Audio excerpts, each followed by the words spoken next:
guys, it's Alex from MAAI. How's everyone doing? Good, good, good, I hope. First of all, how weird is this background? Recently I did a 10 white musk fragrances video, and I said in that video I would follow it up with another video, so I'm here today to talk about 10 dark musk fragrances. So first things first, how weird is this background? No, I'm kidding. So what constitutes a dark musk? What are dark musks? Dark musks can be a number of things. Usually they can smell warm, they can smell furry, they can smell fuzzy, they can smell fecal, urinous, dark, heavy, vintage, all of those types of things. And what is it that attributes or contributes to things smelling animalic and dark musky? So the first couple of things are the obvious ones. It's notes that either A, come from animals, or more often nowadays are synthetically reproduced to replicate the smell of ingredients that were used a long time ago but don't anymore because people don't anymore because it's kind of cruelty to animals. Well, not kind of, it is cruelty to animals. So yeah. Some niche brands do still use real animalic ingredients. There are certain animalic ingredients that do not harm the animal, and there are some that are very, still considered cruelty to animals. So 99.9% of the time, things are synthetically reproduced. What are those things? So civet comes from the civet animal, civet cat, some people call them. There's also costus root. There are certain plants that smell animalic. There's even things like ambrette seed, which is also known as musk mallow. Perfumers switch and trickerize you to make you feel like you're smelling animalic things when sometimes you're not. So anyway, without further ado, this is my list of 10 dark musk fragrances. Here we go. So the first one on the list was mentioned in my last video. People kept commenting saying, why didn't you put that one on it? And it's Musc Ravageur, which was made by Maurice Roussel for the Frederic Malle company. This one is on the softer side of a dark musk. I didn't put it in the white musk video because it's not a white musk, it is actually a darker musk. This one's very sweet, very soft, very fuzzy. There's a lot of vanilla in here as well.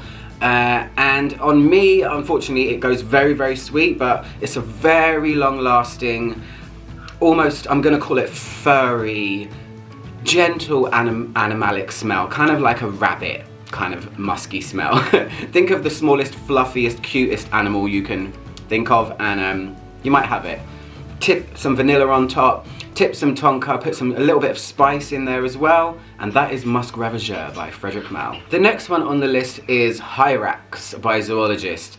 This one is not for the faint-hearted. This is based on the Hyrax animal. It's named after the Hyrax animal. So Hyraxium is the ingredient that smells like the elephant enclosure. It's quite a gentle smell.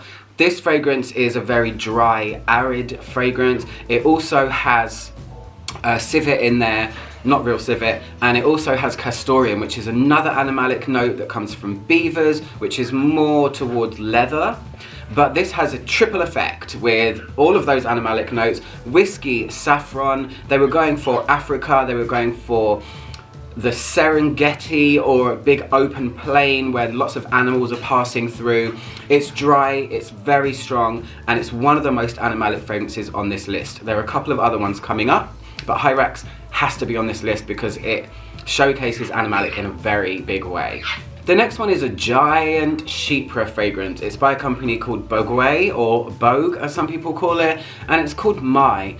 This thing has about a bazillion notes in it. Oh my gosh, it's essentially a chypre, a big giant rose patchouli, but this also has triple animalic, castoreum, hyraxium, and civet in there. There's lots of aldehydes, it's very vintage. If you don't know what animalics smell like, animalics make things feel vintage because they were used so much more in the days of yore. Oh, I'm being a poet today. But MAAI is great. It's a super loud fragrance, incredibly complex, and every time I've worn it, I have experienced something different. Super niche brand, but owned by an Italian guy called Antonio Gardoni. His style is very, very bold. So if you like your really out there fragrances and you like them super complex and weird, but also that you like animalics as well and dark musks, then definitely try MAAI out. Looks like Marge on the box, but it's actually called MAAI. The next fragrance on the list is one that I have owned twice actually, but it's no longer in my collection, unfortunately. It's very important to me in terms of olfactory memories and my school days, and it's a really good cheapie if you want to experience an Animalic or dark musk fragrance. It is Joop's Femme, one of the original fragrances they released, or not original, but it's one of the most famous ones they released, I think, in my opinion anyway. This one is gorgeous to me. You can get it for about £25 now for the 100ml bottle. This one has a Indian vibe, kind of head shoppy, jasmine champaka flower deal going on. It reminds me of the smoke that comes off of incense sticks. But there's also a ton of vanilla and civet. Civet is the culprit for this one, so you do get that depth, that slight vintagey thing, and when it dries the civet comes out a lot more. It just adds a bit of dirty roughness to the fragrance, so I absolutely love this one. I would have it again in my collection, but I've had it twice and I think I've moved on. But Joop Femme, amazing. I still love it to this day, even from all the way back when I used to smell it on my friend in the early 90s. The next one is actually one that I smelled very recently, and it was perfect timing because I could just slot it into this list and bump off one that I wanted to put on but wasn't too sure about. And this one's by Liquids Imaginaires, or Liquide Imaginaire. I don't know, I'm probably butchering that in French. But this one is called Peau de Bete, Skin of Beast. Wow, this one is probably up there with Hyrax in terms of how far forward the animalic elements of it are. When I first smelled this, I was like, whoa, this is really, really cool. It's got tons of animalic notes, but it's also very dark and leathery at the same time. When it dried, I got a lot of tonka. There was a bit of sweetness in here, but the rough, dark, musky side of this is really what shines. Hey birdies, they're trying to say hi to me right now. I'll speak to them after. So this one has civet and castoreum at the forefront, which is why it smells animalic and leathery at the same time. There's juniper in here, there's spices, there's some aromatic notes as well. They don't list tonka, but I really smelled tonka when I tried it, and it was great. It was a very good example of what an animalic is. Immediately you can just feel it. It's not like one of those fragrances where the animalic reveals at a later date, where it's in the base. This is all about the animalic. I mean, it's called Skin of Beast for crying out loud, so really good one to try if you can get your nose on it or get a sample. The next one is one that I actually really want to review, maybe sometime soon, because I do have a bottle of it now. Another really good cheapie. This one's even cheaper than the Joop fragrance that I talked about, and it's called Tabu, and it's by Dana.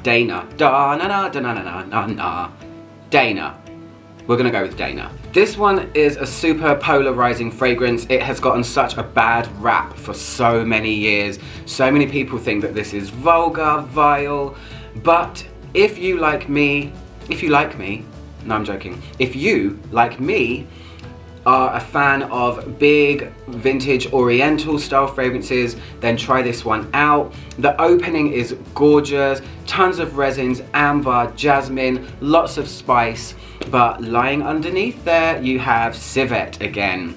So the opening is where it feels very oriental. It's my favorite part of the fragrance. It's a little bit mythical, it's a little bit, again, kind of Indian smelling, which is one of my favorite types of smells in fragrances, like it comes from a faraway land. But then once it starts to dry, this one does reveal, whoa, animalic, in your face. And it goes to a fusty, dusty, dirty, animal dark musk type smell when it dries. So, Tabu by Dana. Damn you. The next one I really want to sing its praises. I have it on my hand right now, actually. It's called Salome, and it's by a really small brand from the UK called Papillon Artisan.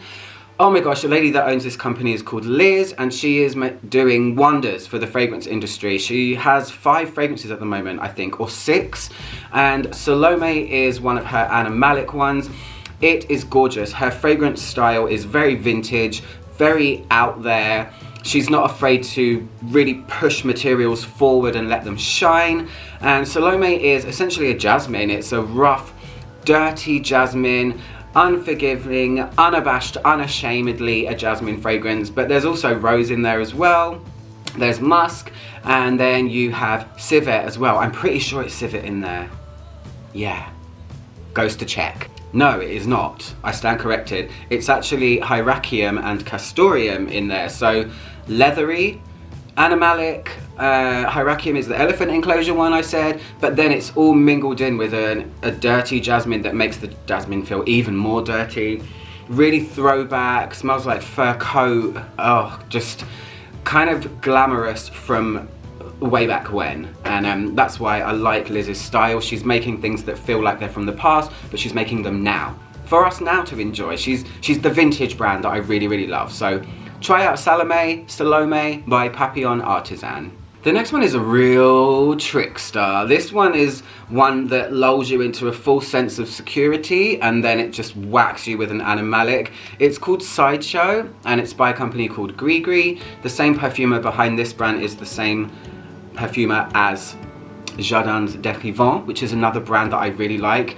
And this brand is all based on different styles of tattoos. And Sideshow is about the carny people, you know, mermaids, sailors, carnival idea. And the perfume smells like bubblegum and candy floss. So it smells super pink. And if you have smelled Rockstar soap by Lush, if you're a fan of Lush and you like their Rockstar soap, this perfume smells pretty much exactly the same as that.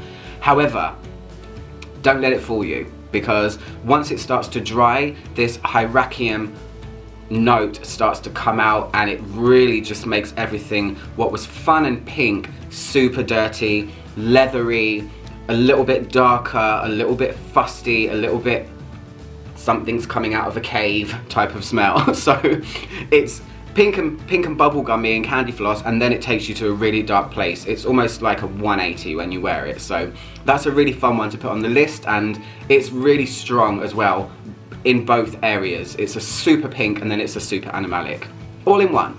So the second to last one on this list is Jicky by Guerlain. I have reviewed this one. For the longest time I wanted to smell this fragrance and I finally did. So Jicky is, you know, a groundbreaking, or was a groundbreaking fragrance at its time. It was the first fragrance to use synthetics, I believe, if my brain is working today. Yeah, my brain's never working, who am I kidding? But this one is a real unusual one. It's an ambery fragrance with lots of lavender, but then you have a real animalic background. It's almost like the fragrance shouldn't work. To me, it's almost like a clash, but it does work. So it's a massive vintage fragrance. Men and women wore this when it first came out. I think actually men wore it more than women back in the old day, but now it's reached legendary status for the House of Guerlain. And if you like things a little bit weird, I mean, this is a really weird one for me, to put a lavender with kind of ambery and animalic together is, like I said, it's a clash. But Jicky is one to try out. It's got that Guerlainade type feel. Shalimar came after it and they're kind of related in the way they smell. So try out Jicky by Guerlain. And the last one on the list is Bull's Blood by Imaginary Authors. I mean, look at the name, look, it's in the title. This one's about matadors in Spain. It's meant to smell like cows. No, it's not meant to smell like cows really, but this one is, it's a really animalic one for two reasons. You have costus root in there, which is what I mentioned at the beginning. It's a plant which actually smells very animalic. This one has dark musks as well.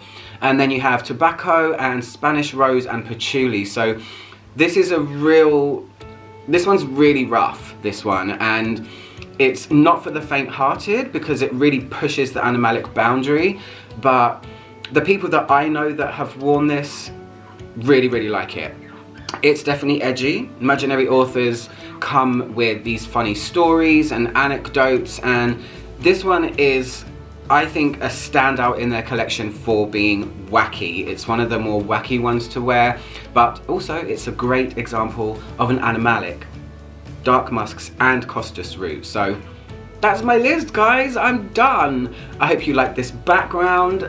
I'm so glad it's not real because I'd be going like this right now. I hope you guys are staying safe. I'm Ouch Womano, trying to make the world smell better, one video at a time. I'll see you guys soon. Goodbye.